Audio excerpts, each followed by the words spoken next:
Hi, Nafisat. Hi, Gertrude. Good morning. I hope my morning voice isn't Good so. morning. My morning voice. Seriously, morning voice. Morning voice indeed. Hi. Hi, ladies. Hope you slept well. Good to see you on my cafe. Oh, you've not seen me? I thought we Good to saw. see you. I mean, good to see you today. Oh, okay. How you doing? I'm okay. Yeah. You look great. I Don't have worry. some work. Sorry? You look great. Don't worry. I saw you Thank adjusting you. and. Thank you. I have somewhere to be at immediately after we're done. Oh, So wow. today's going to be crazy for me. I can't explain, yeah. I'm feeling good tonight. I can't hear you anymore. This thing got me down. Oh,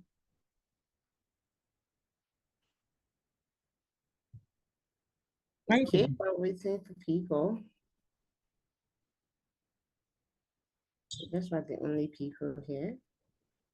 It's okay. Give them a few more. That's how it is. And we Okay. can get started. It's going to be recorded, right? Yeah, it's recorded. We have one person here. Hi, Rosemary. Welcome. Hi.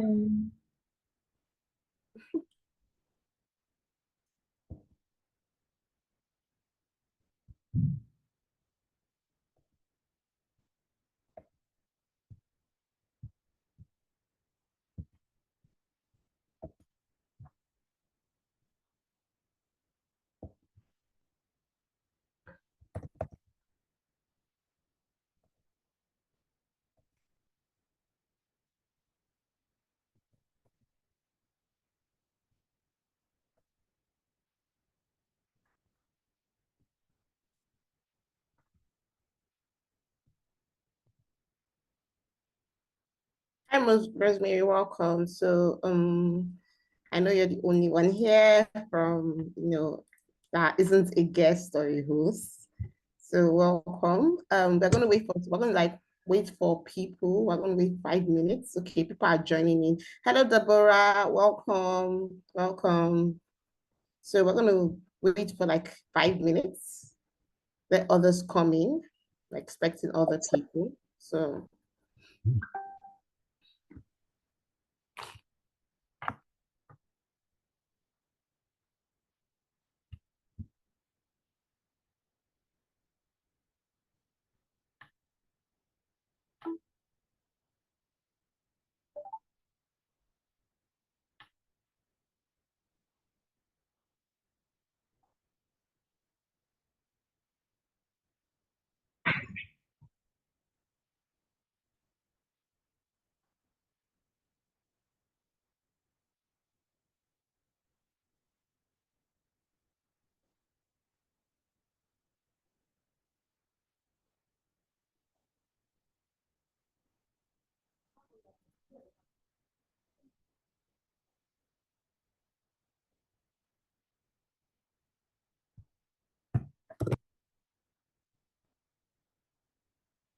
we have more people in. Welcome everyone. I think we can at least start with the introduction.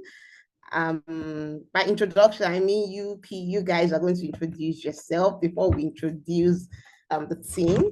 So first of all, good morning everyone. Thanks for joining. Welcome. It's awesome seeing faces when people are supposed to be like, it's time to TGIF, it's time to, just chill and all that. You're here. I'm really happy to see you. So I'm really happy to see you. So let's get to know each other. You can drop your name, your location, where you are. You don't know who you're going to meet here.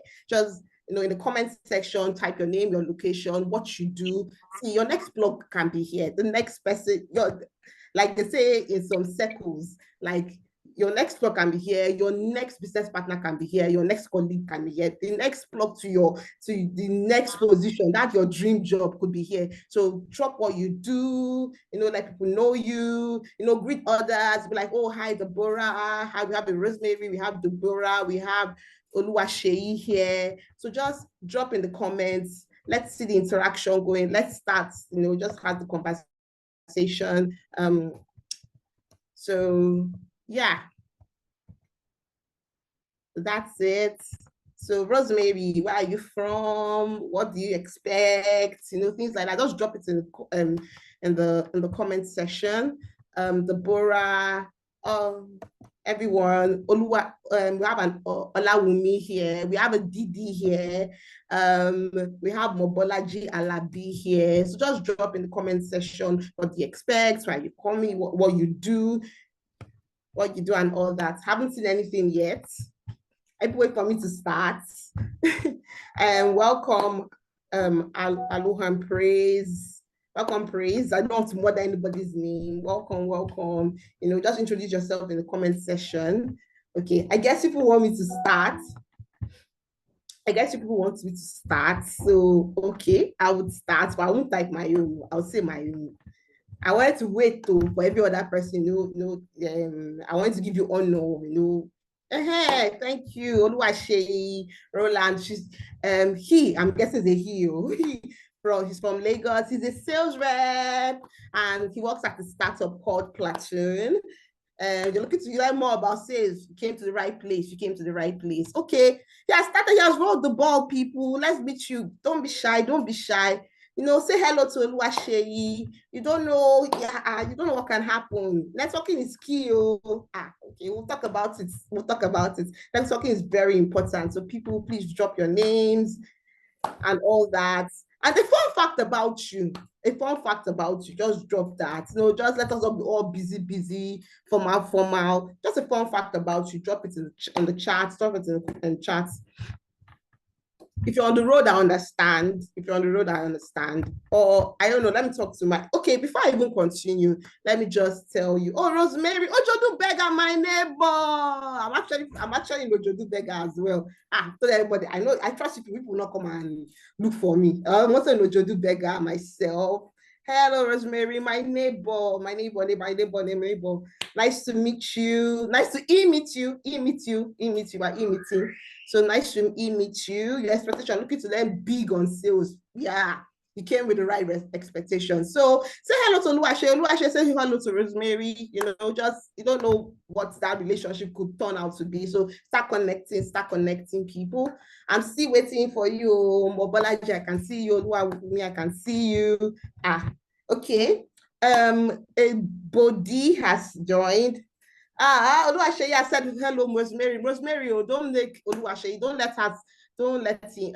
Yes, I like that. I like what I'm seeing. All right, okay. So I think we're almost at the 10 minutes mark. So I guess it's time to welcome Yusuf. It's time to get this ball rolling. So before I continue, I'll be saying next slide. Just know I'm talking to welcome, Yusuf. Welcome. Just know that I'll be talking to someone. I'm saying next slide. I'm not talking to myself, or I'm not using one automatic AI software that's changing the slides immediately. And all that. Deborah, thank you. So let's go on. So I'm saying next slide. I'm talking to my co-host Nafisat. She's going to be helping me, with slides and some technical things. So everybody say hello to Nafisat. Just say hi, Nafisat, on the comments. Hi, Nafisat. As well as, we have another person from Ojodu Beggar. We're plenty. We're plenty. Yusuf said hi, Nafisat. So everybody say hi, Nafisat. She's going to be helping me. Thank you. So sometimes I'll ask you a question, like, okay, sometimes I'll tell you to get engaging, like maybe put a thumbs up if you're getting value, things like that. Or there will be some polls intermittently that I'll tell you to please, to please interact with or answer and everything. This is key. We want it to be as interactive and engaging before we even open the mic for people to start asking questions in the live Q&A session. So yeah, those are things that will be going on. So Nafisa, please, next slide.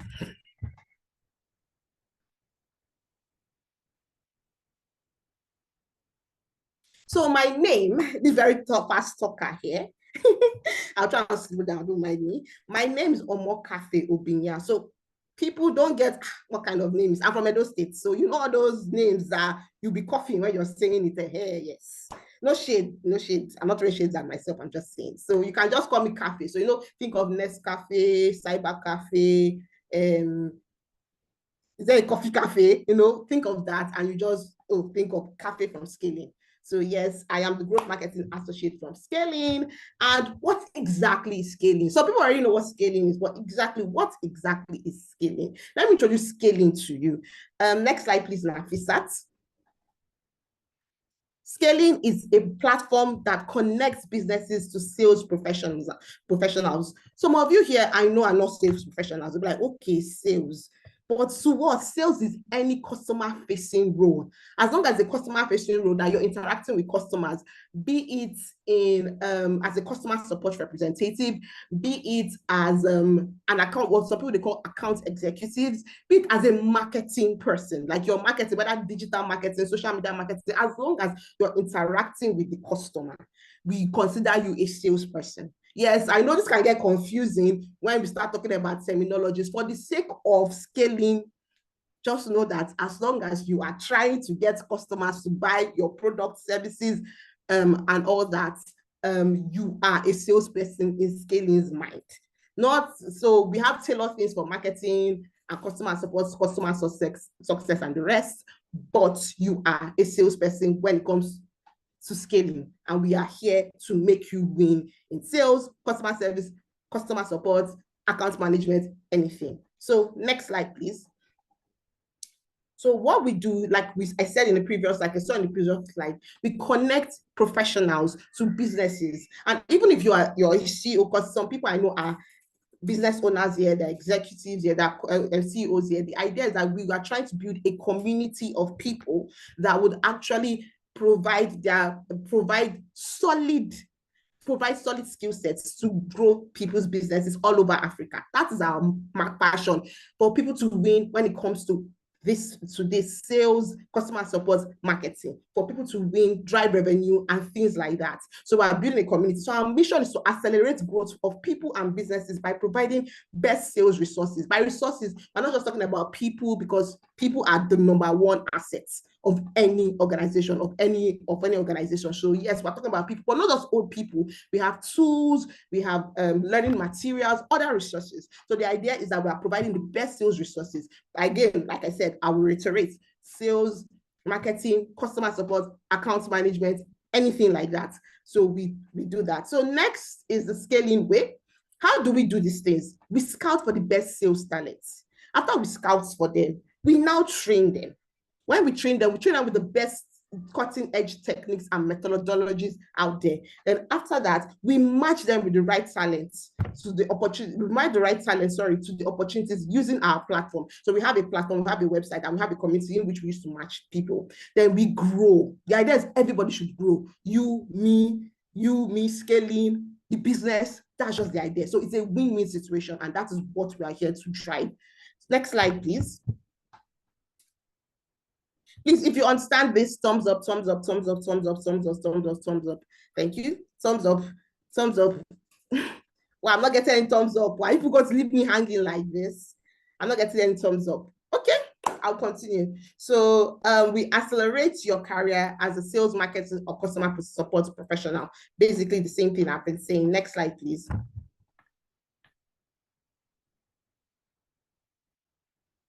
So now, the reason we are here, the reason we have gathered all of you together, be it customer service, be it sales, be it marketing, be it because I know there are some self-employed people, there are some people in retail sales, as in you sell your own products and services, be it whoever you are, there's a reason. This is the reason we are here. And the reason is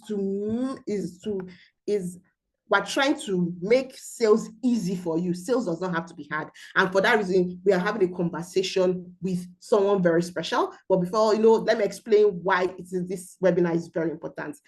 This webinar is Sales Success Blueprint, and we are mastering the fundamentals for consistent results. And the idea was basics are very important. You need to get your foundation right. If you get your foundation right, you're already on your way to success. You're already setting up yourself for success. It's always good. And some people, they have gotten their foundation right, but they have forgotten. So it's good to go back, refresh yourself, and be like, okay, this is where I'm dropping the ball when it comes to foundation and the fundamentals. And that's what we're here to establish. And that is why we have brought someone who has excelled in doing this right. And she has excelled and she has results to back this up. So I'm going to spend I'm going to welcome my bring into the introduce my very, very special guest, Gertrude Umeh. Please, a round of applause for her. People. I need to see it in the chat box, so there are reactions there. People, a round of applause for her. Hello, Gertrude. Hello. Hi, Cafe. How you doing? How you doing? Hi, everyone. Good morning, everyone. Can everybody see Gertrude? Not yet. Thank you. I bet you can now. Hi, everyone. She not just looks, she looks and brains. You're about to find out. You're about to find out. I know, right? How are you doing? So do you know what? Hi. Before we start, before we go into the nitty-gritty, can you first let us know who you are, introduce yourself, then say one fun fact about you, like who you are, where you work, and all that. So just that. Okay. Yeah. So like she said, my name is Gertrude Umeh, and I am a business development executive at RiseVest. I've done this for 3 years now. I'm also a mom. I have 4 kids. I have 3 daughters and a son. And yeah, and one fun fact about me, I love to watch Korean movies. And I read a lot of books. So yeah, it's me. So if you know you like Korean movies, there, just say, let's Gertrude know she's not alone. Let Gertrude know she's not alone. Thumbs up. I'm sure there are lots of us. I'm sure. I'm very sure. Thank you, Gertrude. So I guess we should go straight to it. Straight to it.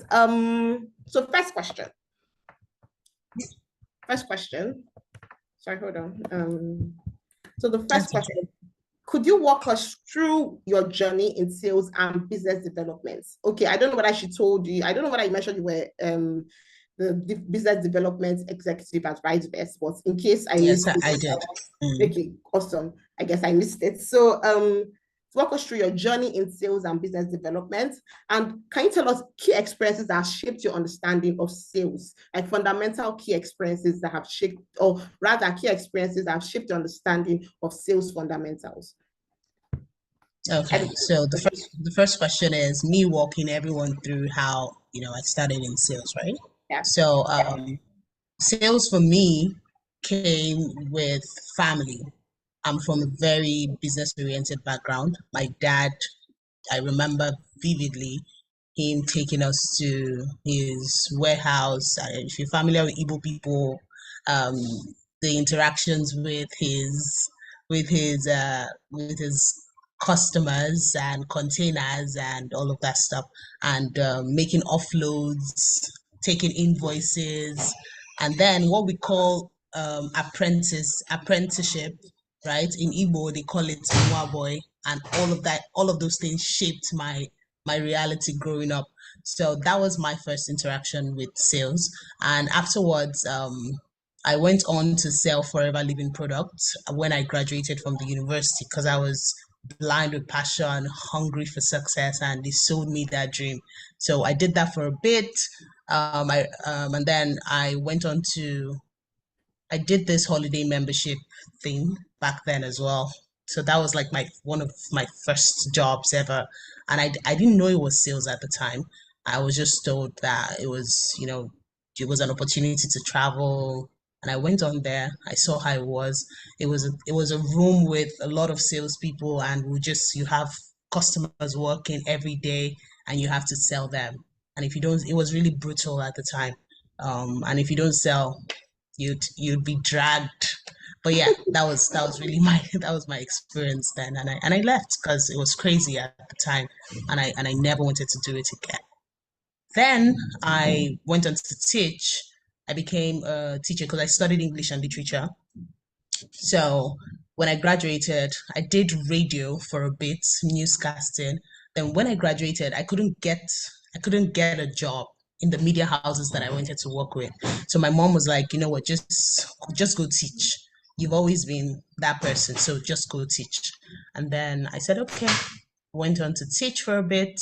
And after that, I did that at Holy Child College, Ikoyi, for a bit. And then I moved on to Discovery House Montessori School, Lekki Phase 1. That was where I got trained as a Montessori directress. And while I was there, it was lovely working with these kids. And I could see some sales bit there because if you're familiar with the Montessori concept, you'd have to sell these concepts across the different shelves, across the different curriculums to the kids. Because a typical Montessori classroom would have multi-age children, and a child will be taking a lesson that another child will not be taking. And the way you sell it to the kids, you have to make it interactive, make them want to pay attention.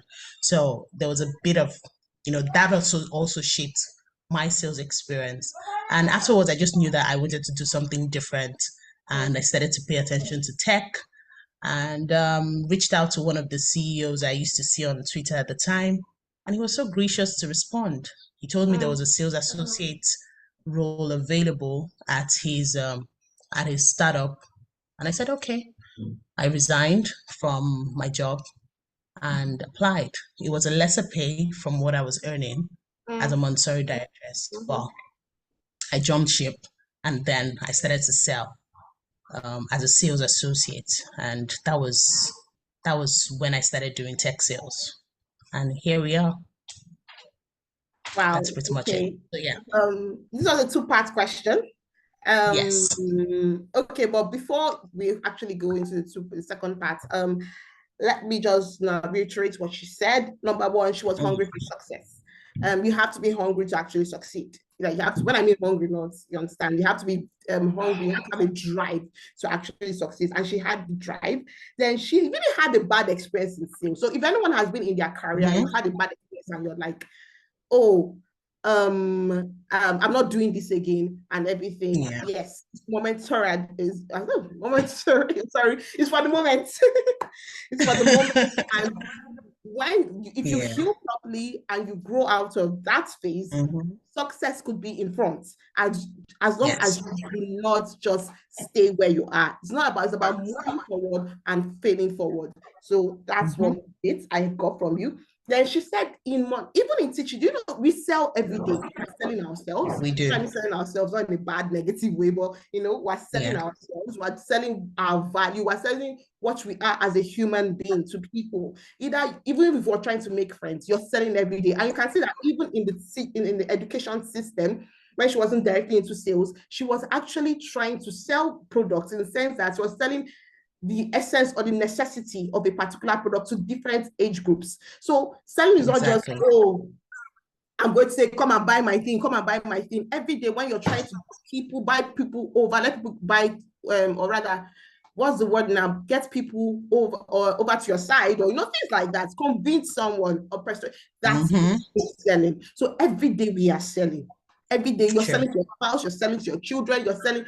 That is the truth. So you have to understand how to do this effectively to succeed in any career, to be very honest. To succeed in any career. So except from that, and one thing I took out of it, that you need to take your shots. You need to take your shots. You can't just stay in your comfort zone, be comfortable. You need to take your shots. But she took her shots. She actually reached out to a tech CEO, not the HR. Okay, yeah, HRs are important. So no, those gatekeepers are actually important too. But they are actually. Yeah. They are very important, and probably she will touch that point as well. They are very important, these gatekeepers as well, and all that. But learn to go out there, just sit down and be like, this thing, don't have that victim mentality. Go out there, push. And also, she was willing to take a lesser paying job. It's not all about the Benjamins. It's not all about the cash bag. It's not all about it. Sometimes it's about the value you give where you are. Then cash will come in. So thank you for that. I know this is twofold, so let's go to the second question. Yes. We have to rush, so we have to run. What key experiences shaped your understanding of sales fundamentals? So I know that one of my key experiences with sales started when I started working at Rise. That's one thing I can say for sure. My other experiences with sales, at the time I didn't even understand the reality of what I was doing and how it was sales until I got to Rise Vest. When I got to Rise Vest, I had this manager when I was a sales associate, and then she left. So through that period, I was a sales manager up until when I got into business development exactly. I had to do it on my own. So I was learning on the job, and that was when I started to really immerse myself in the sales world. So the key experiences that shaped my sales experience has to be one, product knowledge, deep product knowledge. Being able to understand the product gave me a leverage. I stayed curious about my product. I mean, if I'm going to sell it, I had to come from a place of authority. And I sell a financial product. It's a fintech company, RiseVest. So you ought to know a thing or two about what's happening in the financial world as a whole, and not only your product. So that deep product knowledge was important, and it's what they call consultative selling. And as a salesperson, people would take you as an expert in what you are talking about. So if I'm going to sell finance, I always even put out that disclaimer, I'm no financial expert, but you should be able to hold a conversation regardless. And that is one thing that shaped my experience, one fundamental thing that shaped my success in sales. And then I had this problem solving mindset. Even if I of course I don't work in customer service, that is post sales. However, because I'm customer facing, if someone comes to me or just say, oh, she works at Rise, speak to her, and it's an issue that is not even remotely concern, that is remotely related to me, I take it up and I want to solve that for that person. So there was that, and then there was the hunger to learn. As a salesperson, one fundamental thing that you should have is the hunger to learn, continuous learning. So those are the things. And at Rise, you can't thrive at Rise if you're just lackadaisical. In most tech companies, if you ask me, because it's usually fast paced. So as the product evolves, as the sphere you're in evolves, you have to evolve as well. So when I started, I had no idea, but right now I've taken courses, and even right now I'm even taking a cybersecurity course at the moment because of my need to know more technical, have more technical skills basically. So that is why I'm taking that course. So you have to stay learning all the time. I can't even list all of the things I've learned. I've learned a lot. I even took a course in data analytics, took some in marketing. I've taken a course in copywriting, and just being able to put yourself out there, and then you see what sticks eventually for you. So these, I'll say, there are a lot of them, but top three, these ones worked for me. Deep product knowledge, have a problem solving mindset, and your ability to adapt fast and stay learning. Yes.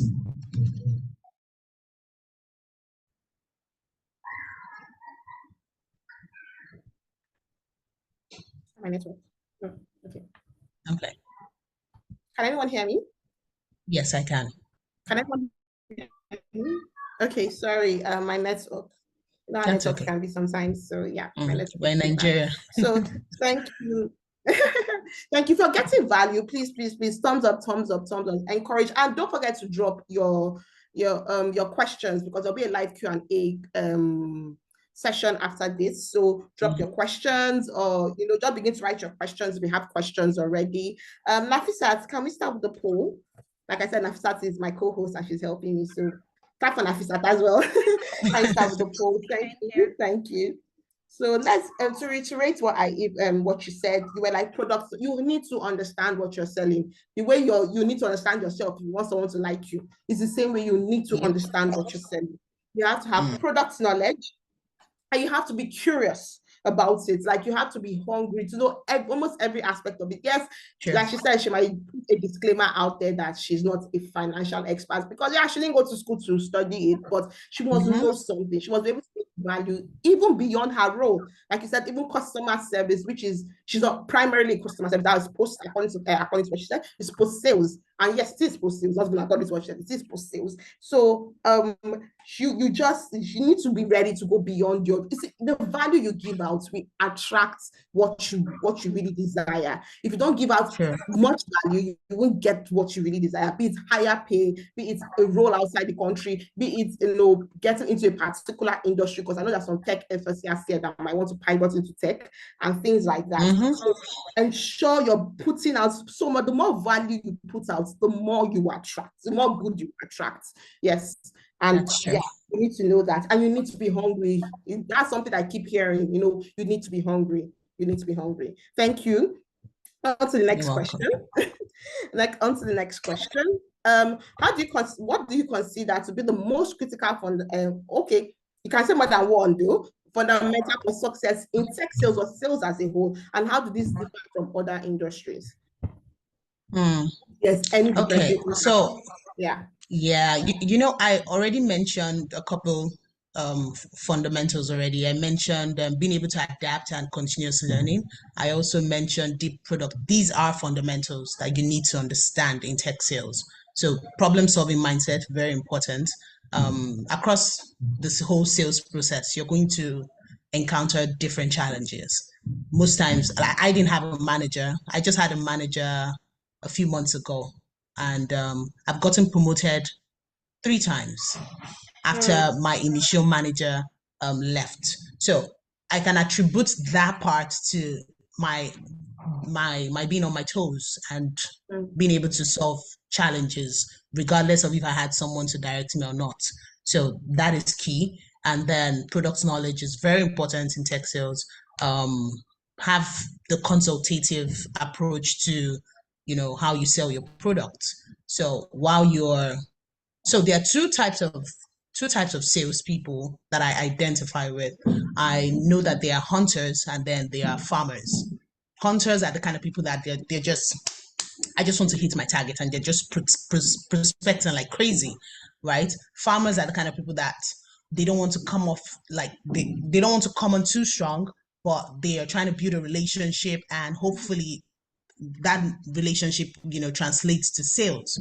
But because you have targets and all of that, you want to make sure that and that also, the relationship part also helps with the consultative sales part as well. People who are more like that are people who just want to offer value. They're there for you, and then they hope that some along the line strategically you convert for them. But your target doesn't understand that you're building relationships. So being able to merge both of them, be that hunter and be the farmer, it's key.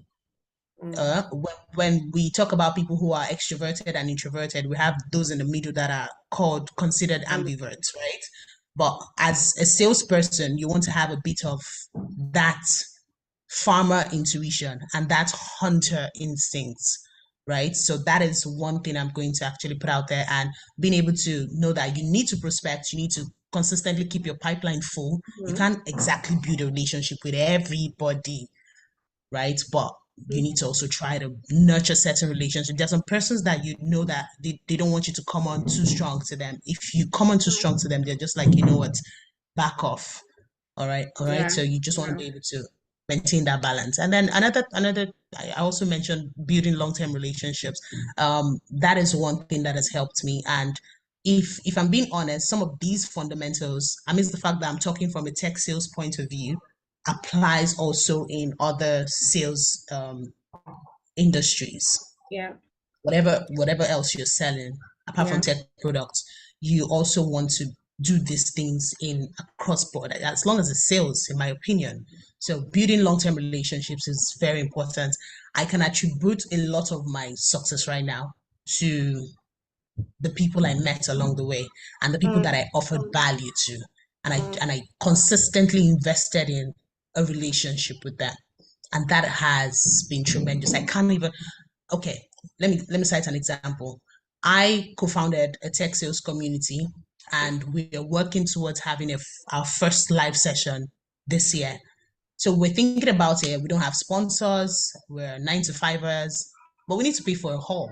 And Nigeria is not smiling at the moment. Hall is not even cheap.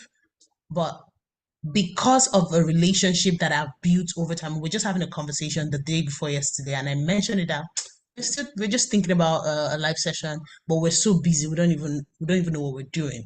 And he was like, "Oh yeah, you guys can use my space." And I was like, "Really?" He was like, "Yeah, you guys can use my space." And that was someone I met when I was trying to sell rice to him. I sold rice vests to him, and what I do is B2B selling. So I try to reach out to businesses and try to close out business. I handle business accounts at Rice Vest. So off that, we just focused on. He said he wasn't ready at the time. He was an American citizen, so he didn't really need dollar investments and savings per se. It wasn't a strong need for him. But I was like, oh yeah, that's okay. And he was like, yeah, let's see how it goes. I could just, explore it. And I was like, yeah. And we maintained that relationship up until now. So him offering that space was just mind blowing. And that space costs 3 million naira. If I had not built that relationship up until now, I wouldn't have, been able to explore this opportunity. And this is just one too many. I can't even list all of them. So building long-term relationships is very important. Don't always be that person that wants to, like I said, have that instinct of a hunter, keep your pipeline full, but at the same time, be that farmer that is consistently looking out for good relationships and building good relationships with people. Even that person that you think might not offer so much, you just never know. You just never know. So yeah, and then there is the data-driven decision making as a fundamental in tech sales. You want to also make sure that whenever you are making certain decisions, markets to targets, you have information to back that up. You can't just act in a vacuum. You can't just act vaguely. You want to consistently work with the data team in your organization. For example, at mine, we have our data team, and whenever we want to run any sales campaign, we go to them to ask, okay, this marketing campaign that the marketing team did, what were the results like? Who were the people that responded to it? We take all that data and then we now act on it as the sales team. So yeah, those are my fundamentals in tech sales, and I feel like yes, they can be applied in any sales industry. Great value, great value. I would like to reiterate, but I'm actually also looking at time because I know time is money, people, and we have time is money, people. So I know if you got value, thumbs up, just or clap, just let me know through reactions or comments if you got value from that. But I have to move on to the next question. How do you balance the need for hitting? You talk about the hunter and the farmer. So now let's talk about what would you just a little go deeper inside into that part. Yeah, that part. Let's go a little bit deeper. So how do you balance the need for hitting short-term targets with building long-term customer relationships? Okay. So this is one of my favorite questions to be asked, honestly. As someone who has targets to pursue, I know that I have to consistently keep my pipeline full, like I said earlier, and that's how you balance it out. You are not just, and you need to have different channels to generate leads for yourself. While you're generating leads on LinkedIn, you're also attending events. If you're in, especially events that has your ideal customer profile in them, attending those events, you want to go for those events. So you're networking, you're consistently keeping your pipeline full, generating leads on LinkedIn or wherever else you get your leads from. But mostly mine is LinkedIn and then Google. So you're doing that, you're attending events while you're keeping your pipeline full, you're automating.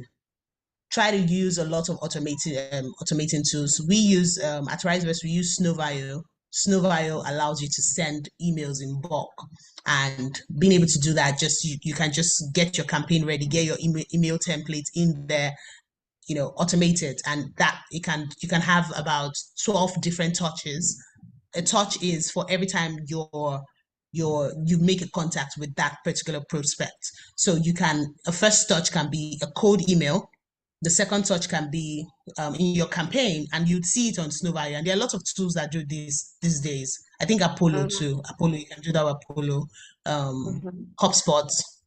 There are a number of them actually. So the first touch, cold email. The second touch can be a cold call. The third touch can be, or maybe the second touch can even be a LinkedIn connection request. Just sending a LinkedIn connection request, and it just consistently keeps your name in the mind of that prospect, right? And the next one can be maybe you send in a LinkedIn email, in mail. That's what it's called. And that person's like, oh yeah, I remember seeing this name. This person sent an email earlier. So just being able to do that consistent, automate that process while you're actively networking, reaching out to other people. So doing all of this, there is no way in the world that your pipeline wouldn't be full. Your pipeline will stay. You would have people that you're consistently selling to. So while you're doing that, you're seeing you're moving up, that sales process, your pipeline, you're taking some persons off that are no longer interested, they're no longer an opportunity. Those that are opportunities, you're booking meetings with them, you're closing out on that deal, on that conversation, and try to sell to only your ideal customer profile. That way you save yourself a lot of time and you don't have people wasting your time.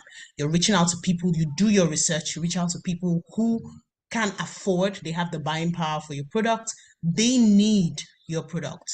So these are the kind of things that you should look out for before you reach out, so that you don't waste your time.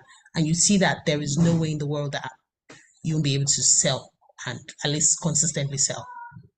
Wow, that was just a lot. I wish I could go through everything right. I know, right? But we have to keep moving. Sorry. Excuse me. Yeah, that's okay. I have a bit of cold. Okay. Oh, sorry about that.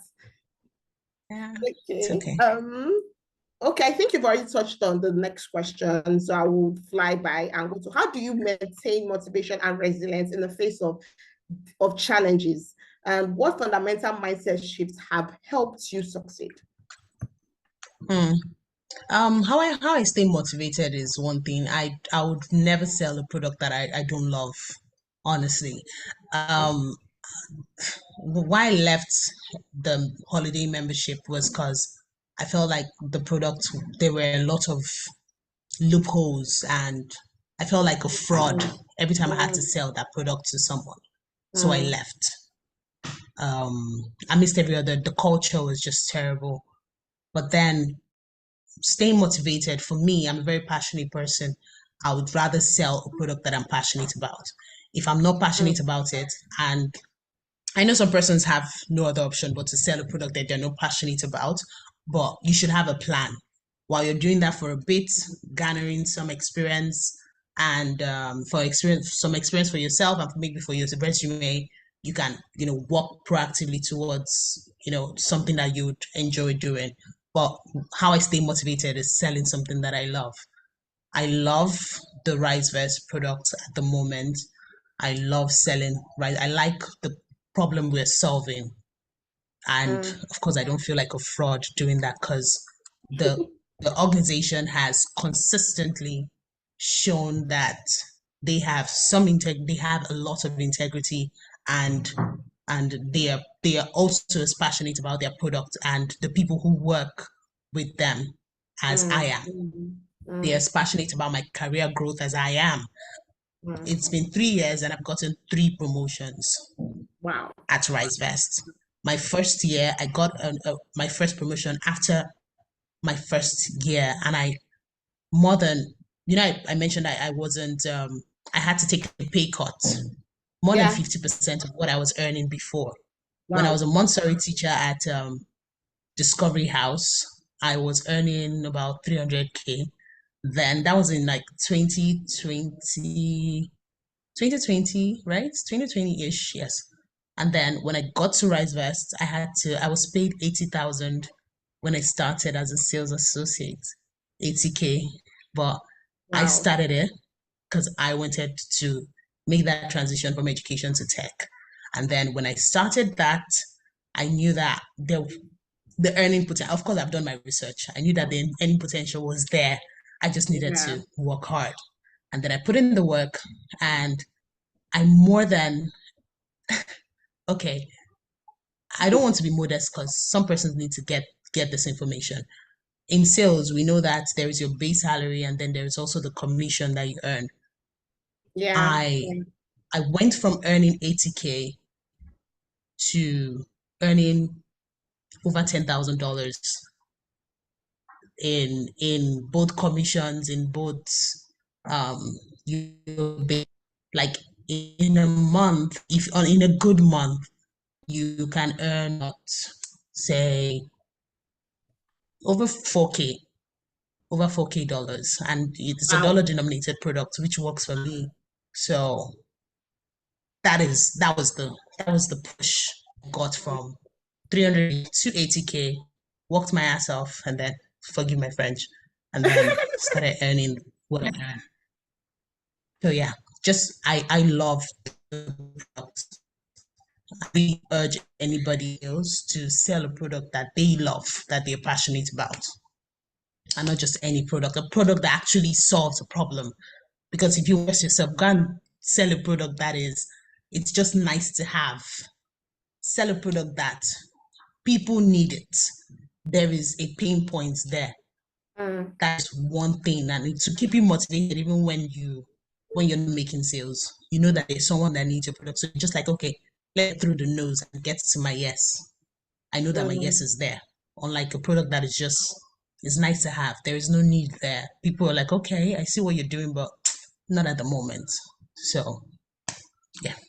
Okay, I can hear some. I know it's sometimes to ask questions, but I can hear some people in their heads. In this economy, I will take pay cut and go and work somewhere else. A product that is not, that won't give me a large profit margin. I will not be selling it.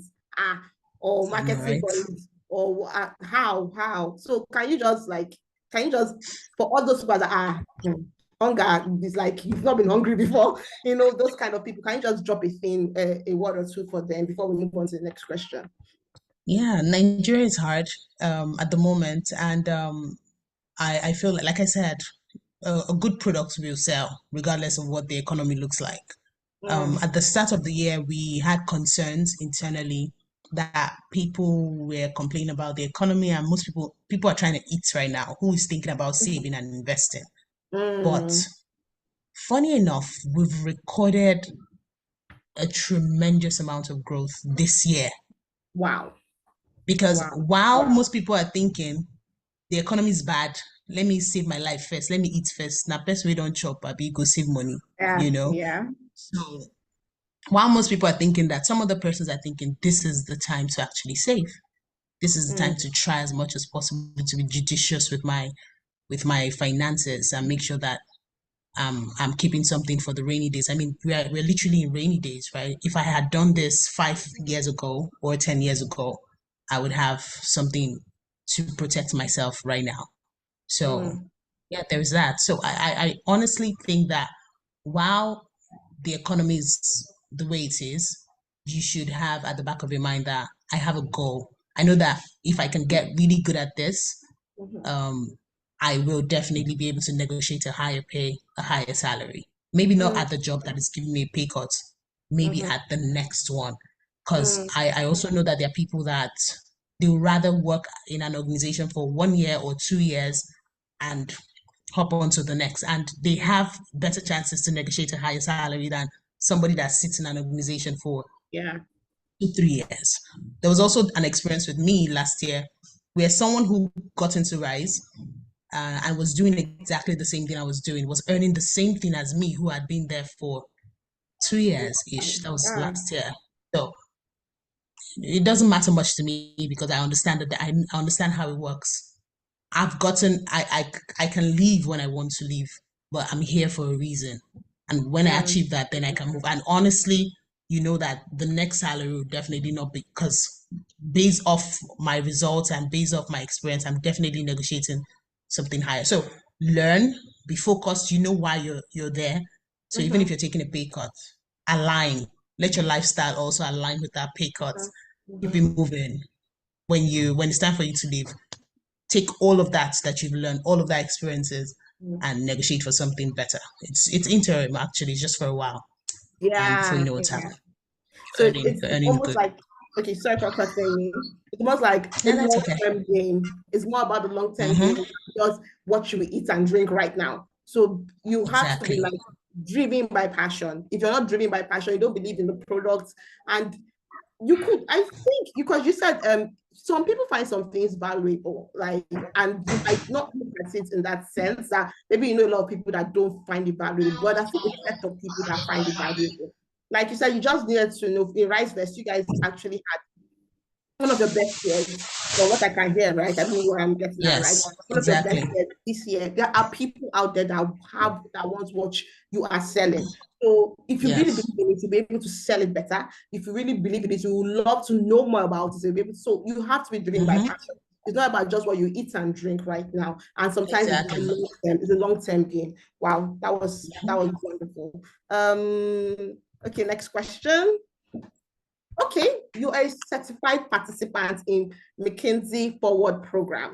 Before Mm-hmm. we even continue, in scaling, we have a training we're doing, a course we're doing, and Gertrude is actually one of our facilitators and instructors. She's actually very passionate Yes. about teaching and sharing her knowledge. Like she's Mm-hmm. very I passionate am. about it, and she's one of our instructors. But she too has gone through her own process of learning, and she's actually a McKinsey Forward program certified participant. So, can you shed more Mm-hmm. light on the program and how as continuous learning mindset? I know you've mentioned it in the beginning. For those who are just joining, she mentioned earlier that you have to be adaptable and learn, be hungry, be hungry, be hungry for knowledge, be hungry, just being hungry to see success. So obviously, Yeah. continuous learning is part of it. So how has continuous learning mindset impacted your sales strategy? Should I take Okay. that? No, it's okay. It's okay. Okay, all right. So first of all, the McKinsey Forward program was something a friend of mine did, and she was like, she's wrapping up this program. I was like, oh, interesting. And then she was like, I should, she thinks I should try it out. And I said, okay. When I looked at the website, it seemed a bit daunting, but then I was like, okay, I'm just going to apply anyway. And I think everybody can apply for that, honestly. It was a good experience. It lasted for 6 months, and I loved the people I met across the different continents in the world, and I loved the strategies we were taught, Mm, organizational strategies, how to problem solve, things like that. It's a mm, lot to actually summarize in one, but it basically allows you to equip yourself as an individual at different stages of your working life, gives mm, you practical skills to succeed in the future of your work. That's what it does for mm, you. So mm, when you Google McKinsey Forward, you definitely see more about that. And yes, I honestly think anybody who is trying to pursue a career should explore that. And it's free. You don't have mm, to pay. mm, It mm. is free. So and So that continues. I beg your pardon. no, no, continue, continue. I want to just drop it there, but it's fine. So sorry about Excuse me. that. Yeah, Sorry. thanks. Thank you, Cafe. So that my hunger to learn was what made me say, okay, you know what, let me try this. And when I saw the bit about it online, I was like, yeah, I do need this. I'm trying to pursue a career. I do not understand how the corporate world works in it, Mm, and I'm still learning, to be honest. And that was one of the reasons why I said, okay, you know what, let's do this. And I did it. And it did help me. It did help me position myself for more. And at Rise, we do quarterly reviews. So I think I also did this. I did my McKinsey Forward around the time I got my second promotion. mm. If I'm being Okay. yes, because at the quarterly review, you have to also show what did you learn. Did you take a course? You show the certification for all of this. So yeah, that helped as well. So That it's funny helped. how this is not it's not directly related to your role, Mm. but just the fact that you stayed hungry and you just want to learn, and you were not too big to learn that, oh, I've been promoted twice. I think I have enough knowledge I need. No one is ever too, Yeah, even Bill Gates is not too big to learn. So you keep learning. If you're not learning, you're dying. It's not a cliche, it's the truth. So exactly. It's the truth. it's the truth. And it's funny how, like I said, it wasn't directly about sales, business development, or anything. At least I don't know if I'm getting that right. Exactly. It wasn't directly about That's it. true. So, That's true. yeah. So you It have to be wasn't. hungry. Mm. Yeah. Okay, sorry. I don't know. Am I cutting you? No, it's okay. It's Okay. okay. You're correct, actually. Yeah. Very You have to correct. stay hungry. And yeah, I think she has mentioned, or I don't know if you want to share more light on how it has continuous learning has impacted your sales strategies. Do you want to shed more light on that, or we should move on? I feel like I've Yeah, touched some areas there earlier because agree. honestly, continuous learning it's been the whole of my career. I mentioned I'm taking a cybersecurity course at the moment. Mm-hmm. Earlier this year, I took a course on what was it called again? It was about business development around selling, sales strategies, stuff like that. I was already selling, but I took that, and then at the second quarter of the year, I took a course with another organization. A friend of mine in the US helped with that, and that was on just tech sales. The course was actually just called tech sales. So I realized that I was doing tech sales, but the reality of what I was doing is different from what tech sales is meant to be and what it's Mm, accepted to be globally. And mm, I needed to fix that. At the time, I didn't even have a manager. I just got a manager. And honestly, with my manager right now, my manager is amazing, but the same thing applies. What is tech sales? It's not what it is exactly in Nigeria. And I feel like organizations need to get that right. And at RiseVest at the moment, we're trying to get that right. So I took that course, and that helped me understand the tools you need. Excuse me, I have 4 kids. it's fine, it's So fine. so all of that course actually did help me understand what tech sales looks like outside the four walls of Nigeria. I knew that, and that was why I went on to take that course, and it's helped me tremendously. Just being able to position yourself globally for job opportunities globally. I know people who are doing sales, but they work for organizations in the US, in Canada, and they're Yeah, making good money. money. I know Yeah. someone who earns over $2,000 every month doing just sales, and her commissions are uncapped. For every time Wow. she books a meeting, just booking a meeting, for every time she books a meeting, she gets $350. And trust me, I'm not even trying to amplify this. It's the fact. Mm-hmm. Mm-hmm. So yes. So Just book a I, meeting, not even close deals.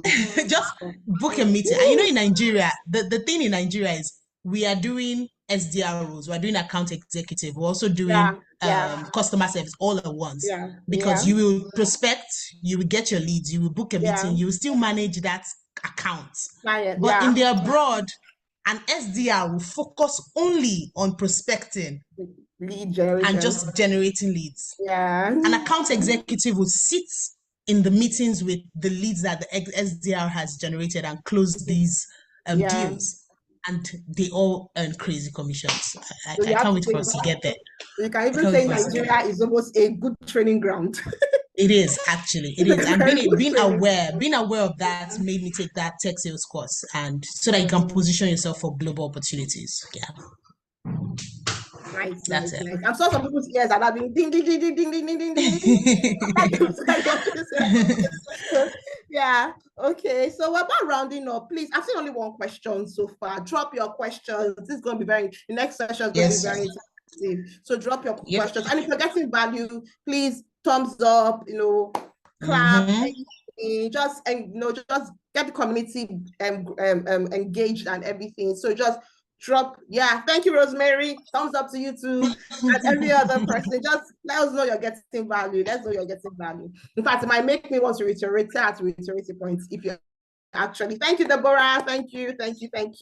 Okay, so the last question, or okay, second to the last question, open ultimate. I heard it look like second to the last.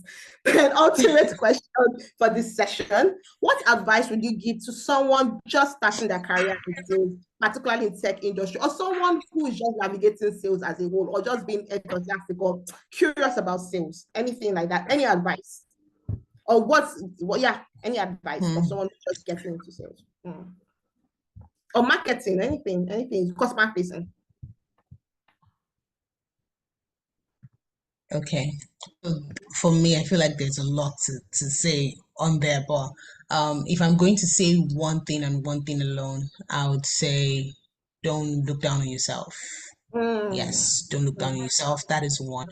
Because there's this thing with salespeople, and there's this thing with sales generally in Nigeria and Africa.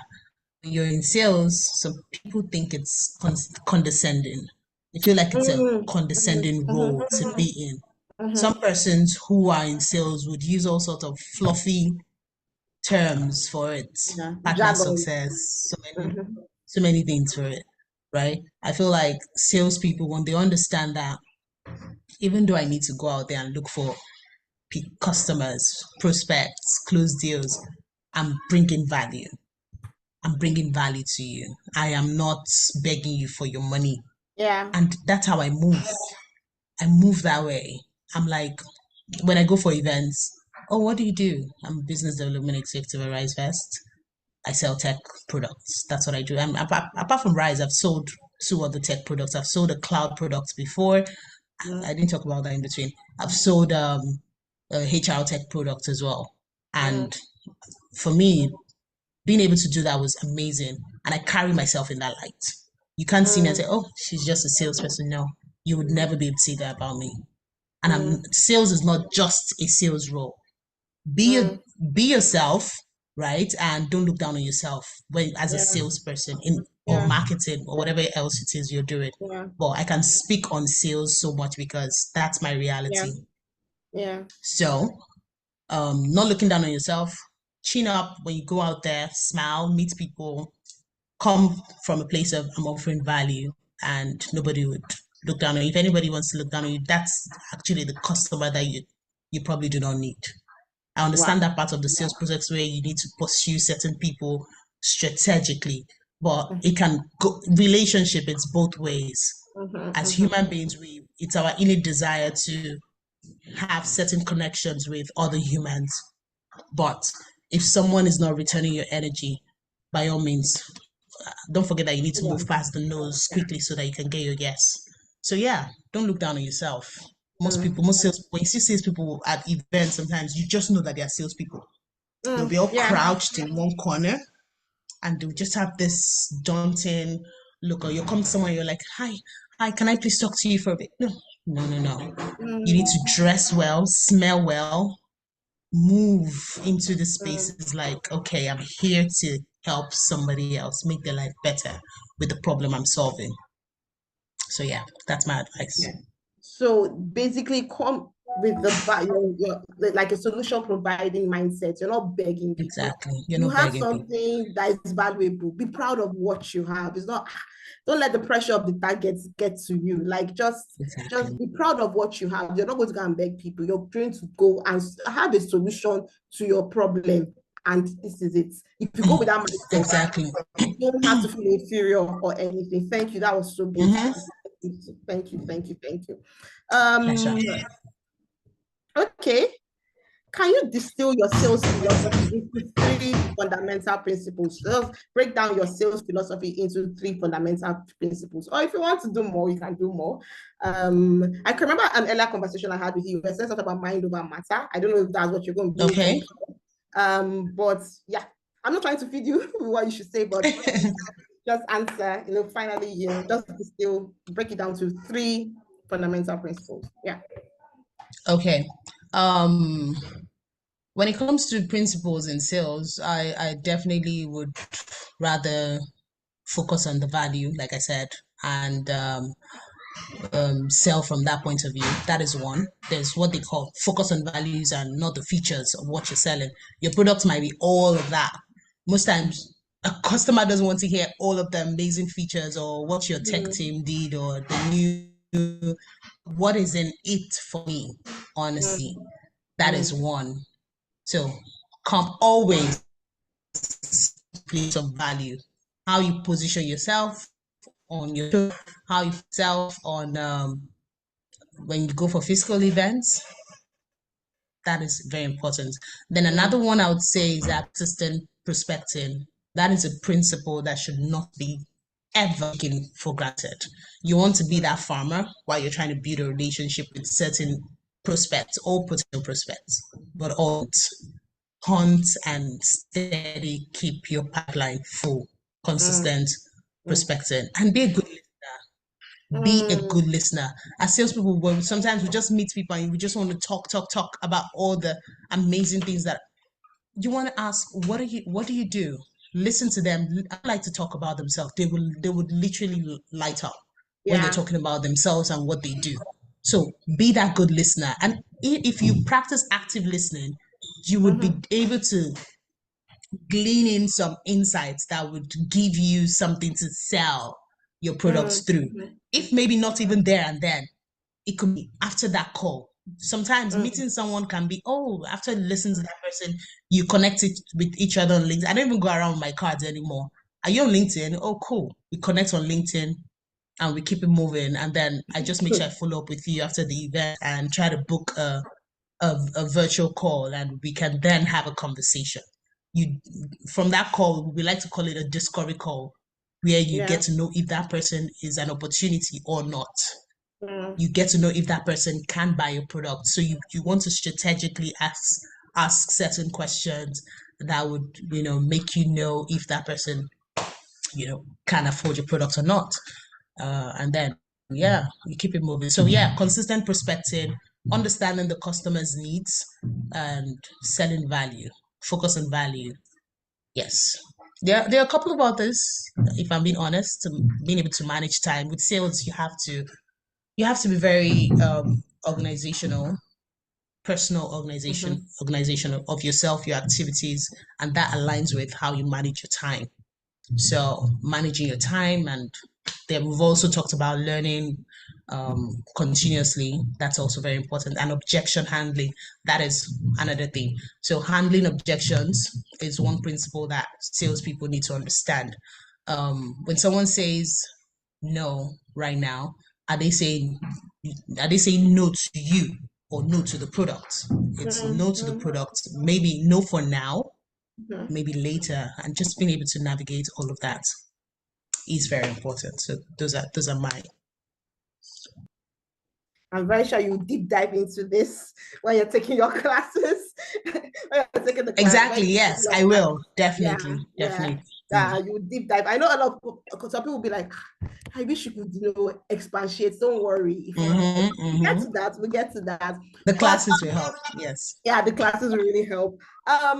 Okay, so let me answer some questions right now. If you have a question, so we can unmute you, or you can still drop your question in the comments. But if you want to talk, just interact with Gertrude and me, interact with me. If you want to get interact with us, you can actually just raise your hand, we'll unmute you and you can talk. But right now, I'm going first come, first serve, and people dropped their questions. So first question, how do you navigate being a great salesperson while being introverted?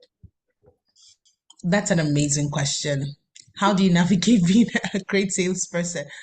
Number one, just be yourself. As an introvert, I don't see an introvert as someone who just wants to be on their own every single time and not have any meaningful connections, right? Because I like to see myself as an ambivert. There are times when I have my burst of energy, and there are times when I just want to stay on my own and re-energize and just watch my Korean movies in peace, be with my kids, and eat food, So there is that. But because I know what I do, because I know what's at stake, and it's not being opportunistic, it's also just being about doing what you need to do.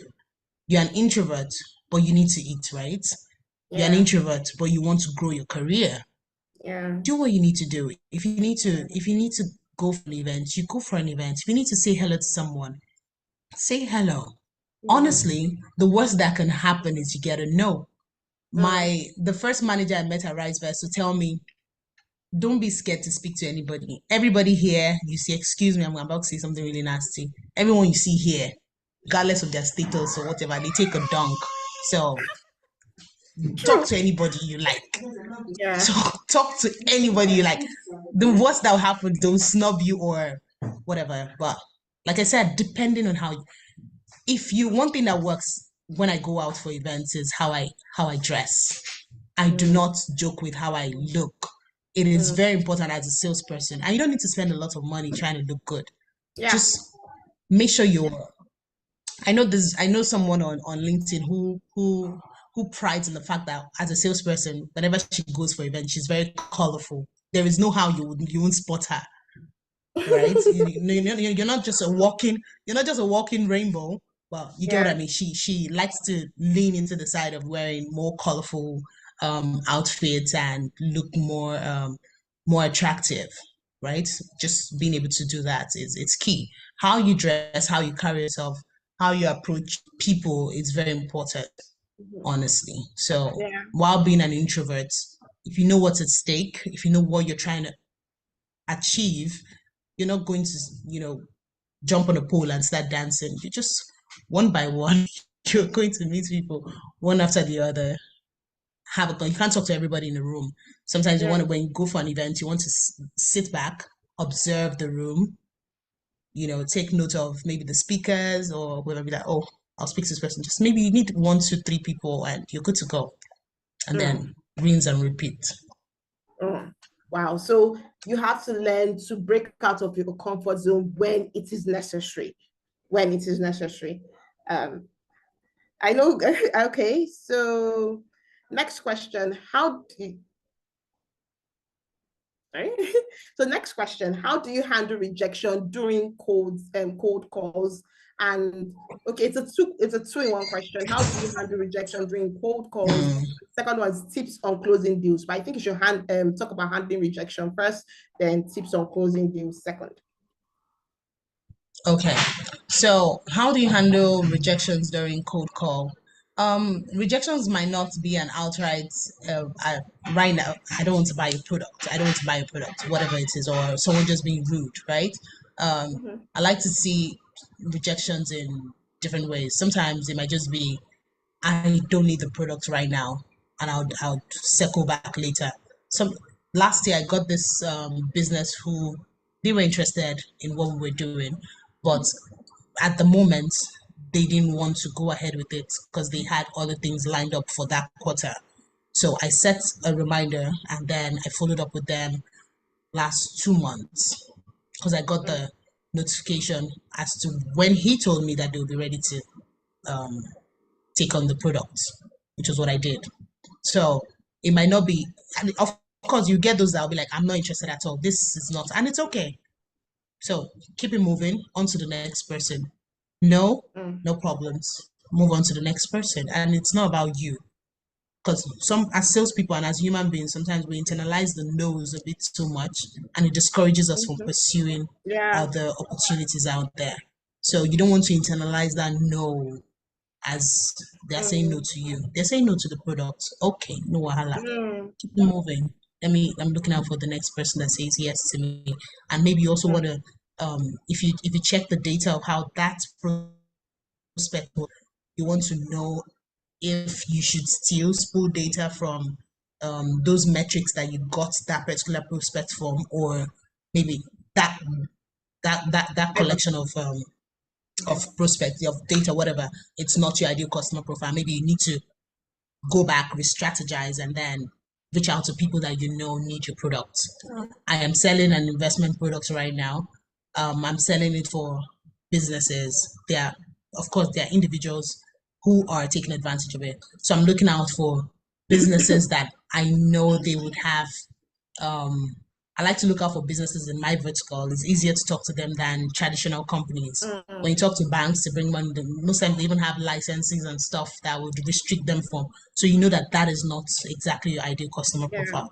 So I'm looking out for more tech companies, looking out for other businesses that I know that they have their revenue annually and they have money to put away. You understand? And people who have projects who they have projects that they need that needs a lot of finance to be set. So you look out for those people, pursue them, and definitely you close your deal. So sometimes you need to just go back, re-strategize, and attack differently. And remember, the no is to the product, it's not to you. So you said no, that's fine. On to the next person. Yeah. So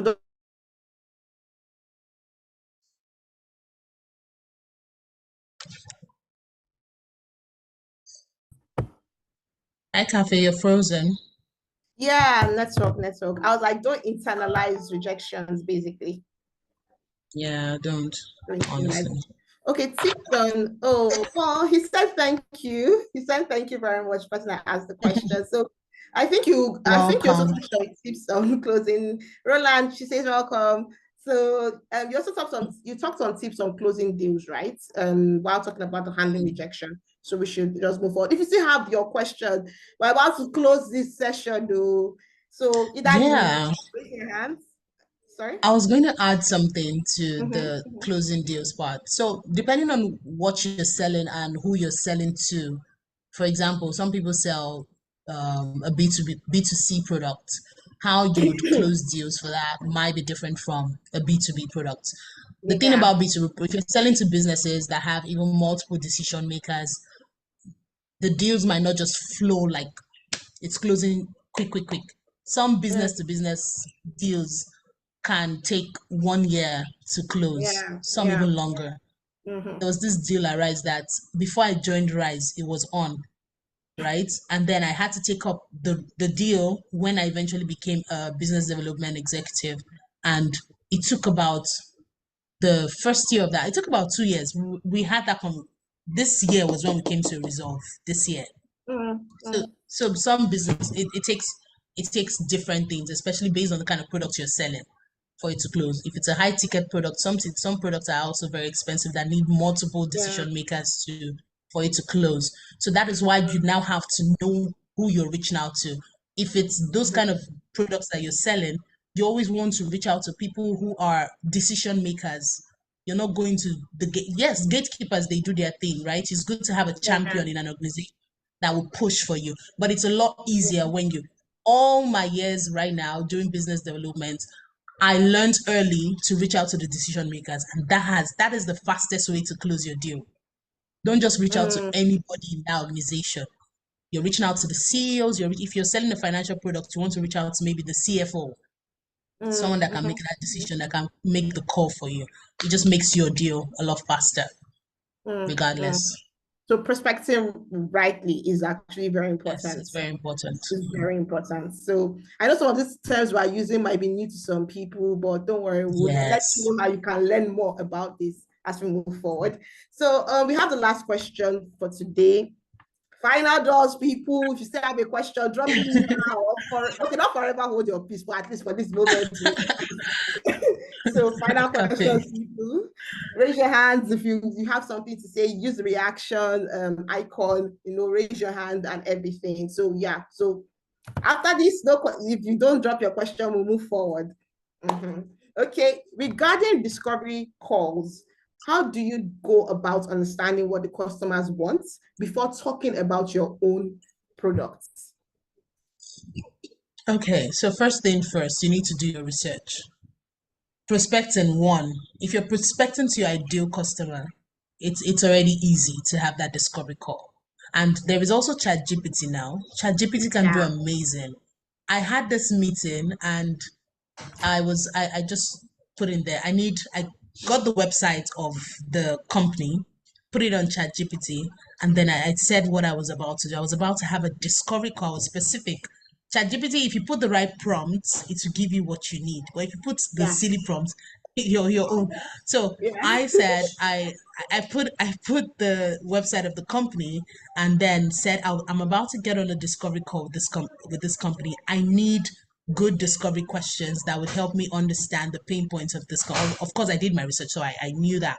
Of course, they would need our products, but I just needed that more explicit opinions and discovery questions that would help me, foster that conversation. And it gave me amazing questions. And Mm-hmm. the good thing is, while you're having a conversation with your prospect, be that listener. I said it before, be Mm, that listener so that sometimes what they say off one question would give you an idea as to if this person is your they might have ticked all the boxes, but eventually you're having that conversation and then you're like, okay, no, this one is not for me. I don't think this person will be able to buy my yeah. product. That's why it's a discovery Isn't call. that so? Yeah, being intuitive, and there is no hard or fast rule as to how a discovery call should go. Just be that listener. make sure that you prospected right. And honestly, even when you think you prospected right, it's on the discovery call you'd understand if that prospect is an opportunity or not. Like Cafe said, that is why it's a discovery call, because that's when you eventually discover if they are for you or not. And then off that, while you're listening, certain thing. Oh, based on what you said, do you know that RiseVest actually does this now for businesses? We allow you to invest in dollar-backed investments that protect your money from devaluation. And based on this project, the money you earn can be earmarked for projects like this in future. They'll be like, oh, interesting, let's hear it. And then you go on and sell your product. So active So yeah, listening is key. active listening is very important. It's actually very important. It's essential. Very. Active listening. Listen before you talk. Basically, listen before you talk, and do your research. True that. Yeah, and let the prospect speak even more. Don't just go on and ramble.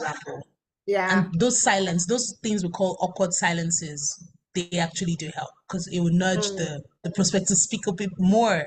So sometimes as salespeople we feel okay, no, you just want to fill in the line and say something. Okay, may I should just they talk, or no? don't be that person. It's still a mind over matter kind of thing, though, because you're not dead. Okay, you might be desperate, but you're not. You're not. Just say desperate. I don't know whether the word is right, but if you're too desperate, you would.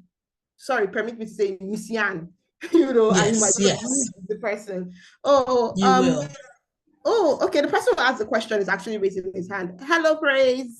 Hi, Praise. I don't know, please start. Can you unmute? Yeah. Okay. Hi. Good morning. Thank you so much for having the session. Can you hear me? I can hear you. Yes. Okay. So I think you answered my first question regarding the discovery call, but at the same time, I have like a follow-up question. So let's say there are two types of process whereby a client reach out to you. It can be like an inbound or like an outbound sales. Yeah. Yes. Yeah, so during inbound sales, the client is quite familiar with your product and you're just trying to get them on board. But now for outbound sales, they don't know anything about you. So exactly. Is a discovery call going to come first before the demo session, or can you just go straight to the demo? Because now, if I want to have like a discovery call and I've finally secured like a client to book a meeting with me, do I want to keep asking them questions about what they are doing? Is it not going to bore them? I just want to I don't know if you get my question. Yeah, I get you. So for outbound conversation, when you start an outbound conversation, you reached out to them in one way or form, right? Did you send an email? Did you call them? And if they saw your email or what you said on the call and they agreed to be on that, I mean, you didn't just call them or send an email and say, how are you? I want us to meet. And then they showed up. You might have introduced yourself and said, my name is Praise. Aloha. I work for XYZ company and this is what we do and I would like us to have a conversation. And if after that cold call or cold email and they eventually did book a meeting with you, that means there is some opportunity there to an extent, because they saw your email, they heard you speak when you called them, and they are interested. So eventually you don't want to bore them with all your questions, but like I said, from one question you get to know. Sometimes I would have my questions outlined for a discovery call and I just remember that this is a human being and I just want to have a conversation with another human being, and the conversation just flows from there. Right? Because at the end of the day, people will buy from people. You don't want to come in there backed with all your rehearsed questions and you're just bombarding with questions. They'll be thrown off. Listen. Speak to another human being. If they even hint about a family, or maybe you did your research well and you saw on LinkedIn that they have a dog, how is Kennedy? You just appeal to their emotional side and being able to get them to be as humane as you're trying to be to them back at you. And if you do your research correctly, you'll definitely be able to have a good level of conversation. Oh, I see you like football. You go to play. Just be. And if you can, a lot of maybe not a lot, but I know that most people get intimidated to have this kind of questions with people because let's say you have a certain idea of who they are, or you have a certain perception about who they are. So it's important to, I can see your raised hand is up. So it's important to be able to let that conversation flow naturally, and yeah, eventually put out why you called them for that meeting in the first place. I mean, they saw, like I said, they saw an email, or you called them to ask for a meeting. All right, please go ahead. Hi, Gertrude. Sorry, thanks for doing this. Hi, everyone. Sorry, I'm driving, but the question was very interesting. I wanted to Yeah. just add. I just wanted to add to the point. Hi, Praise. Really nice question. So I wanted to share just like my own experience in terms of, for outbound, how I manage this thing. So, like you said, the question was if you start asking questions or do you do a demo? So for me, if I get into a meeting with someone for an outbound call, the first thing is I thank them for the meeting, but I also then let them know how the meeting is going to run. So what they are doing is they are setting the expectations. So if I tell them, hi, okay, so for this meeting, the objective is to do 1, 2, 3, 4. And in the course of doing that, I would like to ask you some questions. So they're not taken by surprise when you start asking questions, because you've already told them, I'm going to ask you questions. And then you can also let them know after my questions, if it's okay with you, or if you have time, you're asking permission and you're sort of laying the ground, right? And then I then let them know, oh, if it's okay with you, I'd like to show you some slides and they would respond. So when you set the expectation for the meeting, the person is no longer surprised. Like Gertrude said, they're already interested in your product. That's why they came to the meeting, but they're already interested in what you're selling. However, so that you don't seem like you are doing your research on them in that call, you want to sort of set the expectation for the call. And then also in terms of your questions, you can also ask leading questions, right? To let them know I have done my research. So a leading question can be, I saw that, you're trying to, I saw on your website that you do XYZ. And so, can you just help provide a little bit more context on that? That way the person knows, okay, this person has done their research. They've gone to our website, they've done this. And so they understand, you are not just, asking so many questions, and you're not just bringing them to a call where you just want to do a demo. So that's kind of how I handle it, but different ways in which people handle this thing. So I just thought to just share. Yeah, thanks for that, Oren. Makes a lot of Thanks, sense. Oren. And yeah, and now that he mentioned this, it brought to mind something else. Depending on the product you're also selling, it depends on how the flow would go with regards to having a discovery call and then a demo session, right?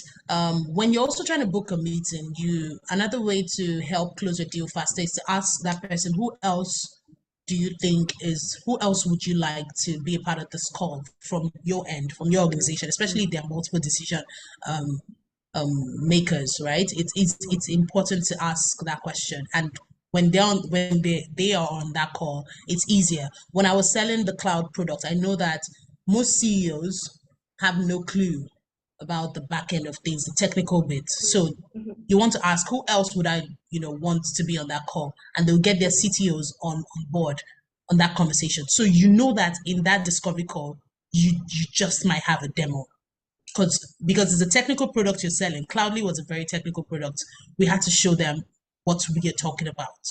So that discovery call would definitely have a demo intertwined in it. And some discovery calls you'd have to schedule for a demo, maybe with their whole tech stack after that. And yeah, sometimes it even happens that after you speak to the CTO and the CEO, they'll say, you know what, my engineering team, we all need to come together. We all need to see this. And you'd have to schedule for a different demo session after that discovery call. So there is no, with sales, I put out something sometime ago. I think that was last 2 weeks. It's not for perfectionists. Sales is not for perfectionists. And that quote was from Sarah UI. I think she's now Plowman because she just got married recently. It's like there is no hard, yes, this is how it should go, but you need to be fluid and flexible and be able to say, okay, based on this prompt, this is the reaction that is needed in this time. Right? So, yeah. That's it. Wow, wow. I wish we could go on and on and on, but we are way past time. So thank you, Gertrude. In case you don't want, I know some people like, who is this already that came from nowhere and started talking? He's actually the CEO and co-founder of Scaling. And sorry, Gertrude, you're muted. Yeah, So, I was saying our Oga. yeah, he's our guy. So yes. So he's the brain. Scaling is his brainchild, and he's really passionate about it. So he's not one person. Yes. Who is this one? I just came from nowhere. No, no, no, no, no. And Yeah. I'll further touch on him as we move along. But Gertrude, thank you so much. This was amazing. Pleasure Please, is if mine. you add value, please, please, please, please, please, please, please, please, please, please, please, please. Okay, she just dropped a link now. Maybe she'll talk about it. Yeah. But before, just please, let's appreciate her. Let's clap, thumbs up, celebrate. Thank you. Thank you. The beautiful thing about Cafe, the beautiful thing about doing while we want to celebrate, I'll also celebrate Scaling for pulling this. The beautiful thing about having conversations like this is I know as a teacher, the best way to solidify your knowledge is when you teach it and when you share it. So doing this just kind of reminds you that, okay, this is what you know, this is how far you've learned. Even when you still have a long way ahead of you, it just solidifies what you're already doing and the knowledge you've garnered over time. So yes, thanks to Scaling for putting this together. The sales community it's beautiful in my opinion, and we're so important to an organization, to any organization, right? And we're trying to change that narrative. And I like that Scaling is at the forefront of this as well. And that is why Tech Sales Nexus came to be my community, because we see that a lot of people need to understand that there is a career path in sales that can be pursued, right? Sales is not just something you do when you're bored or because you have no other option, right? It's actually a career on its own mind, and it can be pursued. You just have to learn, like from the courses Scaling offers, and be in the midst of other people. Have a community that guides you. Yes. Thank you. So how can people? She has so much. Like I can see, she wants to keep pouring. She wants to keep pouring. She wants to keep pouring. She wants to keep pouring. About that, she's solidifying her knowledge. With me, let's just keep soaking in her knowledge, her experience. Let's just keep soaking in. So how can, if people want to reach out to you, they have questions, how can they reach out to you? LinkedIn, Twitter, probably not Instagram, but yeah, LinkedIn works for me. I love LinkedIn. LinkedIn works. Excuse me, hold on. LinkedIn works for me a lot, honestly. So yeah, let's connect. Let me drop a link to my LinkedIn in the chat so we can have that conversation. Remember, she was also talking about okay, sorry. Yeah, I dropped a link for that. I dropped a link for my community in the comment section. That is the link there. And then this is my LinkedIn. I respond. I always respond to people. I always respond to anybody who is very interested in sales. So yeah. So if you're hungry about sales and just don't put yourself out there, she's there for you. She will answer your questions and everything. But there's one more way you can reach out to her. So Nafisat, can we have the slides again? Thank you, Gertrude. Thank you. Pleasure is mine. Okay. Nafisat. Please, everybody, let's encourage Nafisat. Let's clap for her. I'm trying to do that first. Okay, no problem, no problem. So remember I mentioned that Gertrude is actually one of the instructors for a class we're holding. So we just want to introduce this class to you. Okay, but I have to continue without the slides. When the slides are up, please let me know, because I'm not on the Zoom platform right now. I'm looking at another screen. So yeah, like I was saying, I mentioned that she was one of the facilitators of an upcoming training that we have. We actually had one that ended this month. There's another one that's going on in October. You heard her drop a lot of things, keeping your pipeline full. Some people, which one is pipeline again? That's what some people might be asking. this was a discovery call. I don't understand. You know, she mentioned a lot of things and we couldn't go deep. I wish we could or make this a series, but we know the only way we can actually help you is to is to have a training. And we are having a training that Gertrude is one of the facilitators, or our CEO is one of the facilitators. We have other people. We have a lot of people that have, not a lot, but let me just say, carefully selected powerhouses. I call them powerhouses because you've seen Gertrude. Imagine five and more, because we're even bringing in more people that have this amount of knowledge to just spread out. So you can learn and you can soak in, because getting, except for fundamentals, getting sales right can even help your future company. For those who have dreams of being CEOs and owning their own companies, this can help you in whatever walk of life. If you're in sales, if you're in marketing, and you see some people, they mix sales and marketing together. So if you want to even increase your earning potentials, you can be like, okay, let me know more about sales. And we are actually having a training. We have Semi Falana. He's the marketing, like I said, even if you're in marketing, even customer support, but he's the marketing specialist of Robert Gordon University in Scotland. So it's not just, I won't say local champions, people that have international experience. So we have people like that. We also have Esther John. Esther John is, if anyone caught her well, because she had the webinar, we held the webinar, and she was one of our guest speakers in our previous webinar. Her sessions are fantastic. What I mean fantastic, they are fantastic. You'll be glued to your screen like, what? They're fantastic. She started from a field marketer. So if you're one of those people that go up and down, Adron, or I'm in a bank, please open an account and everything. She started from there, and she now owns 2 UK-based companies. Yes, she's now the CEO of 2 UK-based companies. And these companies are doing amazing. And she started by being a field marketer and grew. And just like Gertrude said, she took a pay cut. Yes, she did. She took a pay cut. So she has so much value to give out, and she'll be taking the training as well. Nafisa, I don't know. I'm not on Zoom. Okay, it's us. Okay, yeah. Thank you. It's up. So yeah, I've talked about Tim Tokwe Falano. I've talked about Esther John. Obviously, Gertrude Umeh.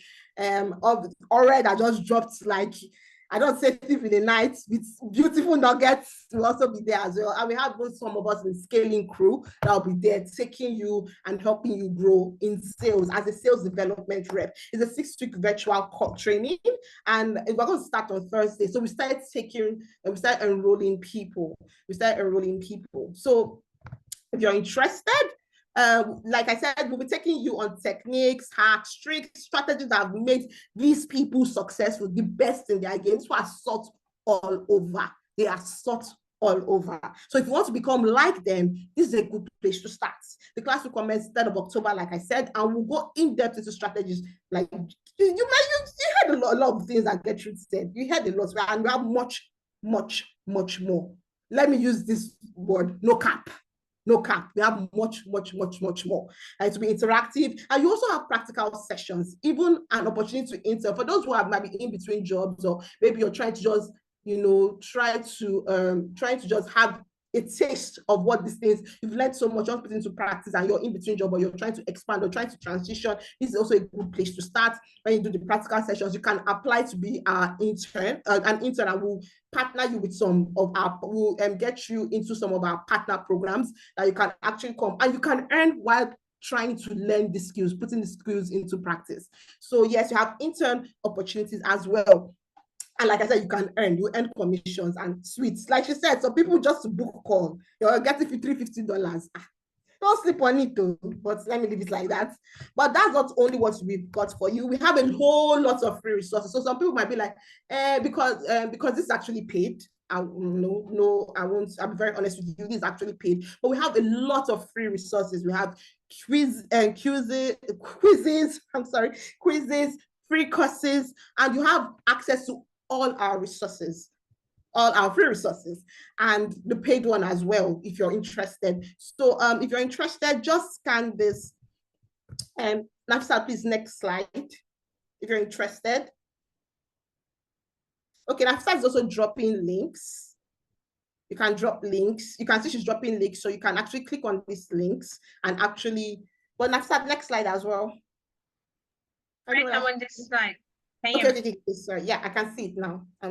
Thank you. Thank you. So you can either screenshot this QR code, or she's dropping links on the comments. You can go straight to the comments, or you can just screenshot this screen. You have the QR code, we have the link there. Just fill the form. The idea is to fill the form so we can have a conversation with you. So we're not saying pay now. I just want to have a conversation with you. We can talk.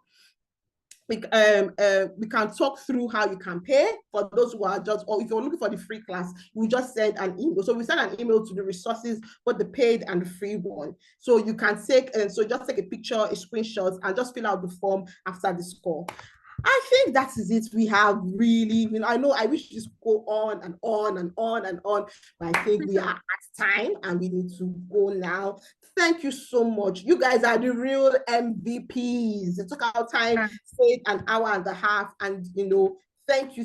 You guys are Bridget, Joy, Noble, Didi. Thank you. Can you hear me? Yeah, I can hear you. Okay, I would like to mention some things. Hi, everyone.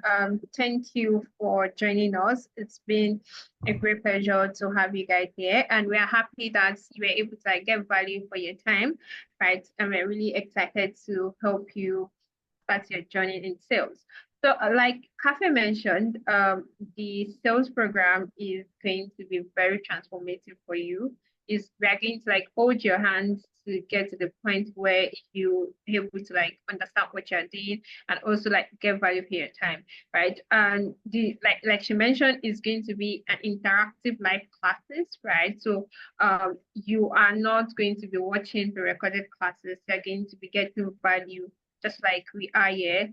Your tutors are experts in the field, so they're going to be guiding you, and we're going to be having the Nigerian and global curriculum where we're going to prepare you for you to get access to international jobs and also retain you in the Nigerian culture. So please, the fact that you are here means that you are really interested, and it's a good thing. And personally, I also love to have conversations with everybody on this call, right? So if you fill the form, I'm going to get your details and schedule a call with you to get to know your goals, why you want to transition into tech sales, why you want to go into tech sales, right? So I would advise you to fill the form. And also we usually have we have special offers for some people that join this session, right? So you are actually very lucky for joining this session. So ensure that you fill the form that I dropped in the chat box, and I also sent it to your DMs, right? So please, it's just few information for you to just in. Then after that, I'm going to give you a call and we talk through about you getting started in sales. Thank you. You're muted. Yeah, I just found that. Okay, so in case people are wondering who Nafisat is the head of programs for the academy. So she's the one in charge of, so she's the one that will be helping you, holding your hands as well with the facilitators and everything. So she's going to be chatting with you a lot. She likes to, dispel, I see dispel, or, what's the word now, She likes to teach. She likes to, knowledge. She likes to get it out there. So, there's so much you can learn, like she said. And yeah, so let me just wrap this up. Let's just wrap this up. Thank you. You stayed. You guys, like I said, you're the real MVPs. You stayed all the way. This is me. I'm trying to clap. I'm trying. Yes. Thank you. Thank you. Didi, Francis, Joy, Mercy, Nobu, Olawumi, Oluwaseyi, Uchechuku. Thank you. In case I missed your name, Praise. In case I missed your name, Bridget. Thank you so much for coming. And we have come to the end of this session. Don't forget to scan the QR code or just take a screenshot if you can't right now and fill the form. It's actually very important. Again, except from the paid class, you also get resources to free access to our free class as well. So thank you so much. Thank you. And I think we have come to the end of this. Nafisa, do you have final words or and Gertrude, thank you. Gertrude's on the call, so thank you, Gertrude. Thank you. Sorry, just one more thing. was asking how they joined the community. So you can follow us on our social channels, and I think Cafe I would send an email where you'll be able to follow us. Sorry, just making it. Yeah, so I just wanted to touch on that. Okay. Thank you, Ore. Thank you. Thank you for that. So yeah, you get an email after this. And please don't forget to fill the feedback form. It will help us tailor more content based on your needs and desires. So thank you for coming. So I'm saying peace out. So we're ending this call right now. Bye, everyone. Bye, Gertrude. Thank you. Bye, everyone. Bye.